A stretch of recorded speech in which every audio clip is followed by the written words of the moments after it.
Hello, we are working on exam review for Algebra 1B, page number 6. And today we'll be talking about modeling functions. So what we're going to have is a story problem, and then we are going to write a function or equation that, when graphed, would demonstrate the points that you see. So the table shows the body temperature in degrees Celsius of a desert spiny lizard at various air temperatures in degrees Celsius. So our air temperature and our body temperature. So first thing we're going to do is we want to determine which one we're going to have as our x and our y axis. So our body temperature, what we're trying to show, is going to be your y, and what we're relating to is going to be your x. So tell whether the data can be modeled by a linear function, an exponential function, or a quadratic function. Explain your reasoning.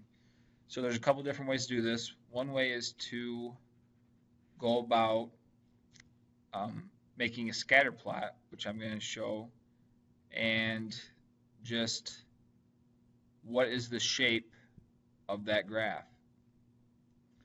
So as I show 26, 27, 28, 29, and 30, I'm going to also put on my y-axis, start at, we'll say,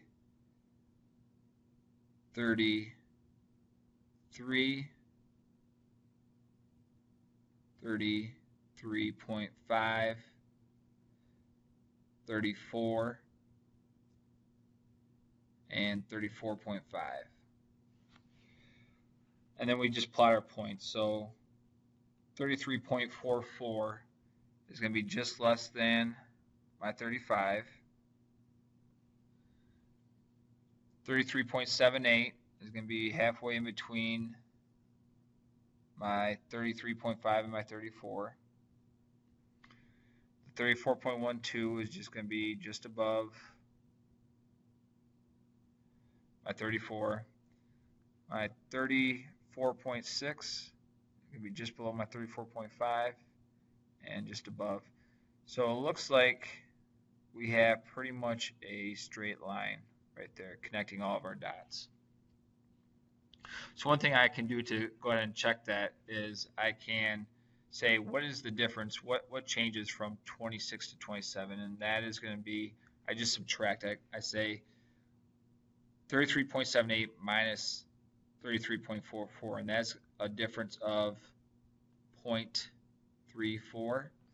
Then I go to the next set. I have 34.12 and 33.78.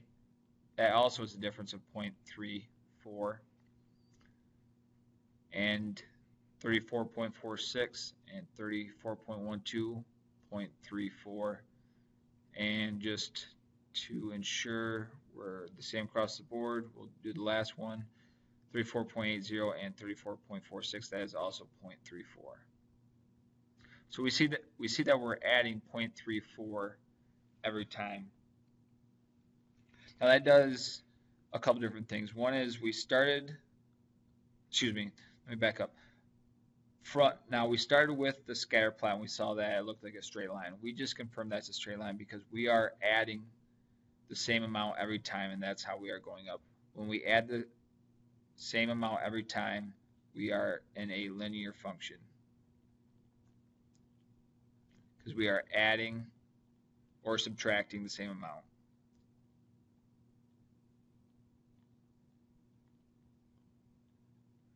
Okay. Another thing this does is this also gives us the rate of change. We now know that y is equal to mx plus b is our base equation or our parent equation for a linear line, with m being slope and b being our y-intercept. So now we know Our slope is just our rate of change, which is 0.34. So we know that y is equal to 0.34 x plus b. We still do not know our y-intercept. So when x is equal to 0, where is our body temperature going to be, or the lizard's body temperature going to be? So the way we solve for that is we choose any one point and we plug in our x and we plug in our y, and that will leave us with only one variable, our b, and then we solve for b, and then we just add that back into our equation. So we write down 33.44 is equal to 0.34 multiplied by 26 plus b. So what we're going to do is we're going to say 33.44 minus 0.34 times 26, and we have b is equal to 24.6. So now we can rewrite our equation as y is equal to 0.34x plus 24.6.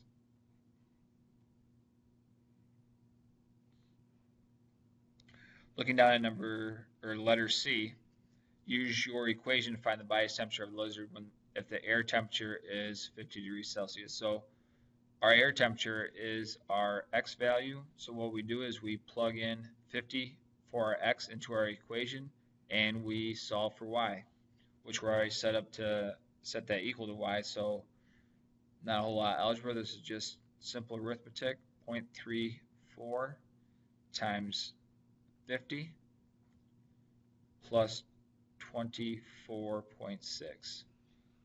So 0.34 times 50 is 17, and then we're going to add that to 24.6. And so we know that the lizard's body temperature from our equation is going to be equal to 41.6 when the outside air temperature is 50 degrees Celsius.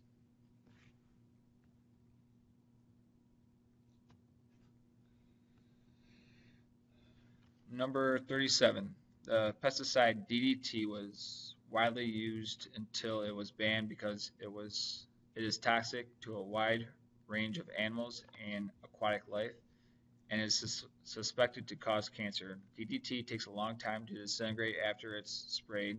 The chart below shows the amount of 100 grams of DDT remaining in the environment after a certain number of years.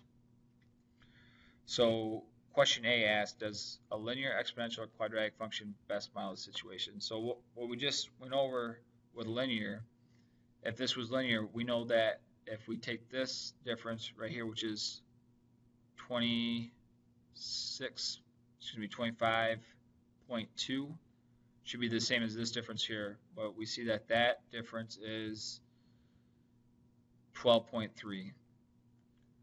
25.2 does not equal 12.3, so we know that is not linear.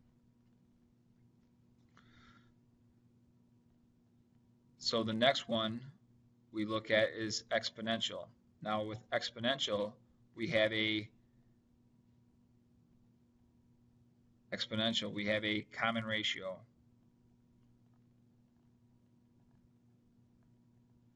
Now, common ratio is just a fancy word for saying multiplier. So what we can do is we can try to figure out if there's a certain number that we are multiplying by each one of these numbers to get to the next number. So the way we find the common ratio, if this is truly a exponential equation, is we backwards divide.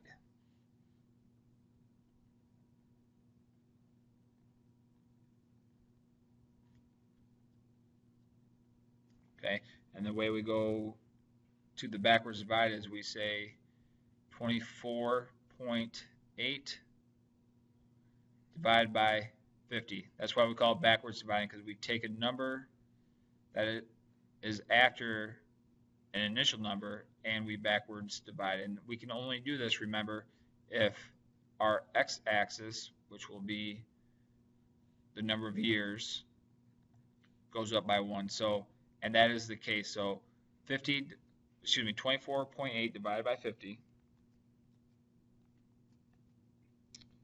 is equal to 0.496, which is approximately, this little squiggly line is a symbol for approximate, 0.5 or 1/2. So as we look at our chart, if I take 50 and I multiply that by 0.5, I get 25, which is very close to 24.8. And I'll multiply that by 0.5 again, 12.5. And as I multiply that by 0.5, I get 6.25. And I multiply that again by 0.5, I get 3.125. So it looks like to get from 50 to 48 to 12, from 50 to 24.8 to 12.5 to 6 to 3.25 to 1.575, we are multiplying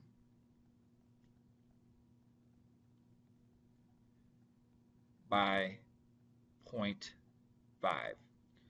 Therefore, we have a common ratio, and therefore we have a exponential equation. So I'm going to write exponential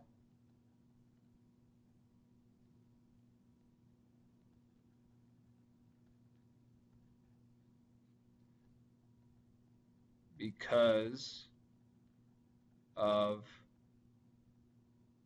common multiplier or ratio. So create an appropriate model for the situation. When we have a exponential function, our model or our parent function is y is equal to a times b to the x, where a is our initial amount,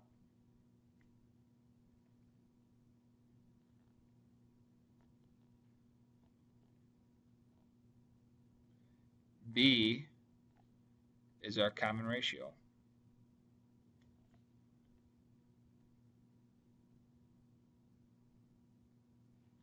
And how did we get our common ratio? Again, we backwards divide. So you can take any one of these two numbers, okay, as long as they're in order. You can take 6 divided by 12.5. You could take 3.125 divided by 6, okay, and you're going to come up with the same common ratio. And we just figured that out. We already figured that out to be 0.5. So we can say y is equal to a times 0.5 to the x power. Now, an initial amount is what we start with, and what was nice about this problem is it actually told us how many grams we started with. We started with 100. But if we were not given that information and we were just given a table, what we could do is we could pick one point and plug in our numbers. Again, we would plug in 1 for x and 50 for y. So let's just try that real quick, and hopefully it comes out to 100. So we plug in 100 is, we plug in 50, our y value is equal to a times 0.5 to the first power. Again, that is substituting in 1 for x and 50 for y. So we just say 50 divided by 0.5 to the first power, and we come up with a is equal to 100. So then we can plug that right back into our equation, and our function ends up being 100 times 0.5 to the x. And the reason that we make this function is now we have a way to determine how much d dt is going to be left after so many years by just plugging in that year in for the x, it will tell us how much DDT will be left in the environment. So problem C is asking us to do that. How many grams of DDT will remain 120 years after it's sprayed? So we very simply just take y is equal to, so that's going to, y is going to be the number of grams left of DDT is equal to 100 times 0.5 to the 120th power. Plugging that into our calculator, we get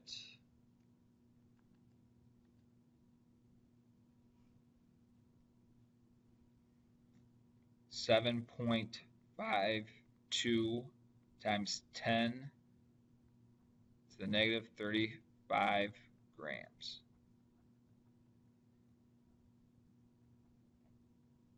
It's a very little number, but nonetheless it is still in the environment. And as you probably know, your exponential graph looks like this when it's decaying. And one thing that we've learned is that that graph will never get below 0, which makes sense because we can never have a negative amount of DDT in the environment. Number 38. So during a halftime show, a baton twirler releases her baton into the air. The path it follows is shown in the table below.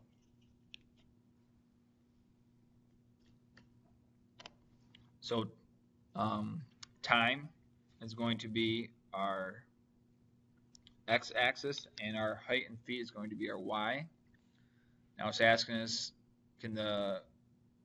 is it modeled by a linear, exponential, or a quadratic function? So we've talked about linear, and linear tells us that we can add a certain amount every time, and that will stay the same. So here we're adding 8.75 to get from 28 to 36.75. To get from 36.75 to 43, we add 6.25, so that's already changing, but we'll check one more just to see if that was just an anomaly or not. And we go from 43 to 46.75, and we're only changing 3.75. So right now I'm ready to cross off linear function as not an option because we can't add one single number to every one of these to get the next number, so that's not working. So for exponential, remember, we can multiply. So this is going to be add, and this is going to be multiply, x or multiply. Not to be confused with the variable x, by a certain number. And to figure that number out, we, again, backwards divide. So we say 36.75 divided by 28 is equal to 1.31. So if I have an exponential function, I should be able to take 1.31, multiply it to my 36.75 and get to 43. So let's take my 1.31 and multiply it by 36.75. And I get to 48.23. Now that's a little bit higher than the 43, so I'm going to try that one more time just to make sure that's not the case. So I'm going to take my 43, I'm going to multiply that by 1.31, and I get to 56. So right now, I do not have a number that can multiply to every number to get to the next number, so I do not have an exponential function. So our only one left is a quadratic function. Remember, a quadratic function looks like a U or an upside down U or a horseshoe maybe, or N. And it has a single high point or low point. So as I look at my data, I see that I start at 1 and I'm at 28 feet. And I go up to 36, go up to 43, go up to 46, go up to 48. But then what happens? I'm going from 48 down to 46. So it looks like I have a high point right here. That high point, again, the high or low point is called the vertex.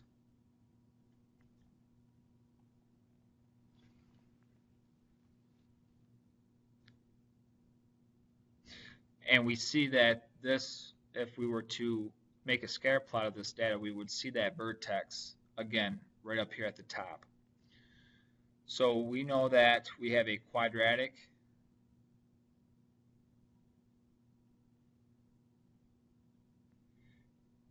because we have a vertex.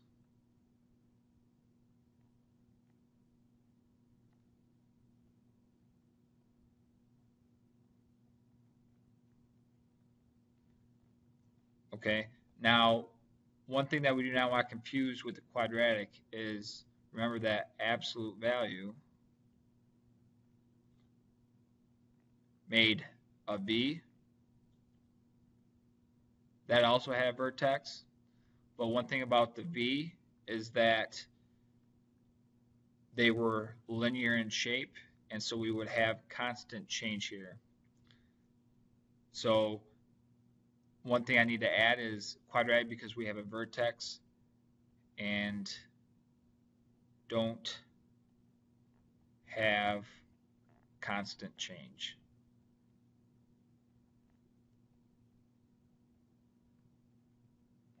So write an equation for the function. So our parent equation for a parabola or quadratic function is equal to a times x minus h squared plus k, where a is going to be the, we'll call ratio or multiplier of how fast the parabola increases or decreases. H is going to be the opposite value for x according to the vertex.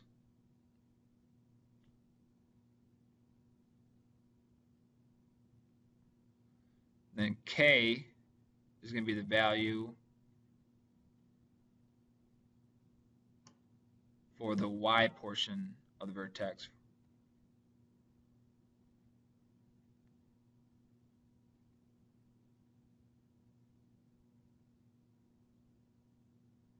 So what our vertex here again is our highest point. So as we see on this problem, our vertex is our highest point, or 348. 3 in x, 48 in y. So right there we can put in y is equal to a times x minus 3, because remember it's the opposite of 3, squared plus 48. It is the same as the y. Okay, you do not take the opposite for the y. So now what we do from here is we can take another point. We cannot take our vertex, but we can take another point and solve for a. Again, we're going to plug in 1 for x and 28 for y, and then we're going to use this equation to solve for a. So we're going to take 28 is equal to a times 1 minus 3 squared plus 48.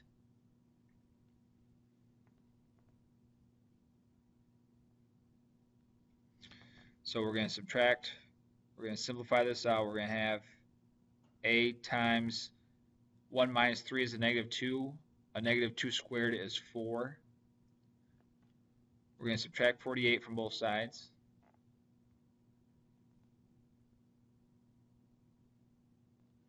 And so we have 20 is equal to a times 4. So we're going to divide 4 on both sides. So we have a is equal to 5. Excuse me. That's going to be a negative 20 because 28 minus 48 is a negative 20 divided by 4. So we're going to have a -5. That is very important because when we rewrite our equation, we show that y is equal to a -5 times the quantity of x minus 3 squared plus 48.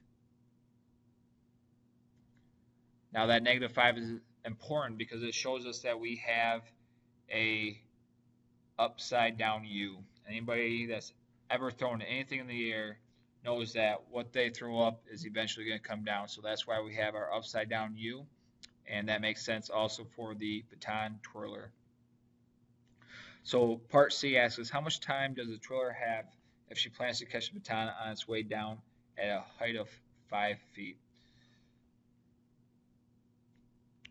So what they're asking us is to find how much time at 5 feet will the baton twirler have. So what we do is the height of 5 feet, we take and we plug in for y. And what we're going to do is we're going to solve for x. So we say 5 is equal to -5 times x minus 3 squared plus 48.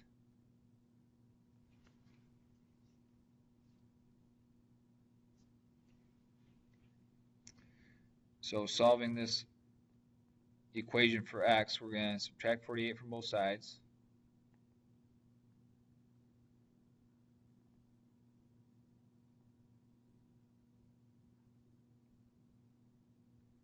And we're going to end up with a -43 is equal to a -5 times x minus 3 squared. So we're going to divide by -5 on both sides.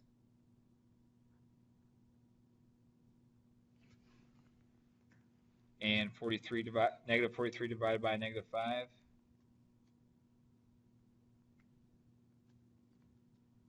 is equal to 8.6. So we have 8.6 is equal to x minus 3 squared. Now, to get rid of the square, we need to take the square root of both sides. And we end up with 8.6, excuse me, the square root of 8.6 is equal to 2.93. And so we have 2.93 plus or minus 2.93, which we'll call 2.9 equals x minus 3.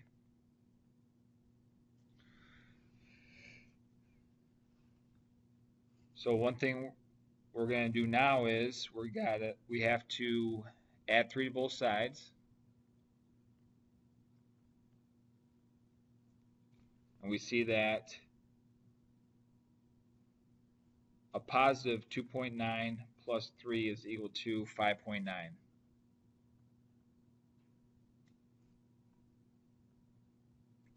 And so what we're doing is we know that after the baton is thrown, it's going to reach a height of 5 feet twice, right? The first time it's going to reach a height of 5 feet is going to be a -2.9 plus 3, which is going to be very, very fast, right? Less than a second. And then it's going to go up, travel up, and then it's going to come back down, and it's going to reach a height of 5 feet again. And that time is going to be 5.9. So what we need to do is we need to figure out when the baton is going to hit the ground this time here, and we're going to subtract that from 5.9. So the last step to this, well, the second to last step of this problem is we have to set the height equal to 0 and figure out how much time that is going to be. So 0 is equal to a -5 times x minus 3 squared plus 48. And when we solve for that x, we'll have a negative 48 divided by negative 5 is equal to 9.6 plus 3. And we get, we have negative 48 divided by negative 5. We're going to take the square root of that. And we get 3.09, and we're going to add that to 3. Or we're going to add 3 to that, so we're going to have 6.09. So 6.09 is when that baton reaches the ground again. So we know that we're going to have 6.09 minus 5.9 is equal to 0.19 seconds.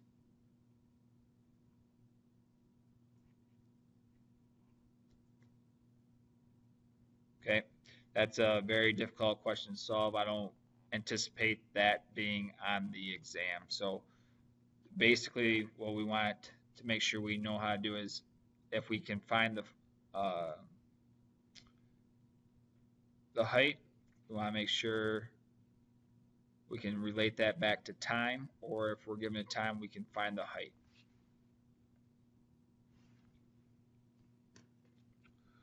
So on to exam review page 8. We want to just give you some notes on a linear model. So a linear model has constant slope. The scatter plot will have a straight line.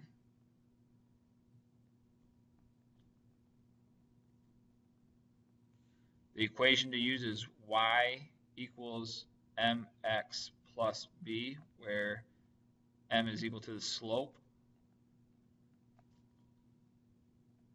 b is equal to the y-intercept. So the first thing we want to do is we want to find the slope using the rise over run formula, which again is y2 minus y1 over x2 minus x1, where your y2 and your x2, that's just a point. This is point 1, or 1 point, and then this is just going to be another point, so a different point.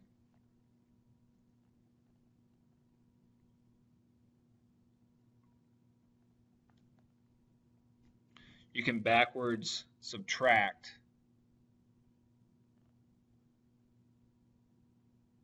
if the x's in the table are going by ones. So we're going to find, so the second step is to find b, or the y-intercept, which is the starting amount,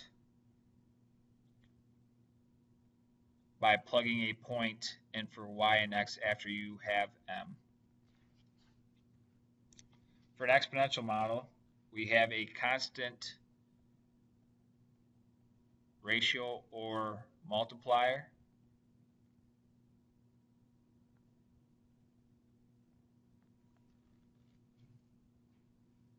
The scatter plot will have a curve to it. Again, that curve is going to look like this. Okay, that's exponentially increasing, or it could look like this, which would be exponentially decreasing. Equation to use is y equals a times b to the x. We're going to find b, which is our common ratio.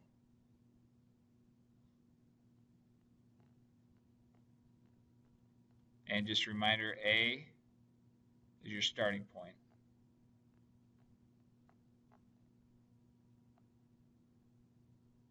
And that's when x is equal to 0. Okay. This is the multiplier rate.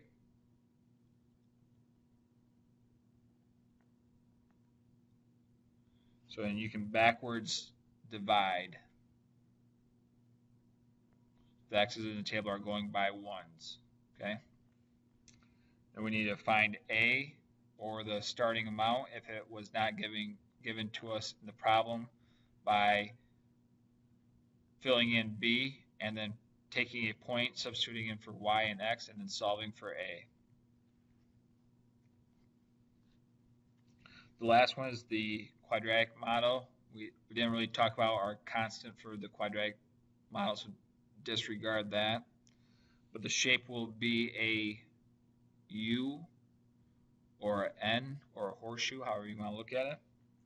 And the equation to use is the vertex form, which is y is equal to a times x minus h squared plus k. Now just a reminder, your h is going to be the opposite of your x value for your vertex.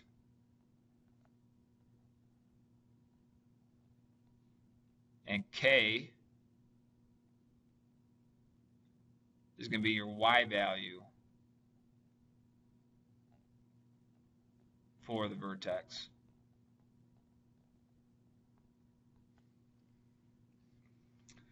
So when we're given some data in a grid or whatever, x and y values, we just find the vertex, which is the highest or lowest point. So and then we just put the vertex into the equation. Please remember to put in the opposite value of the vertex in for h and the same y value in for k. And we're just going to plug in another point into the equation and solve for a. And that wraps up this portion of our exam review.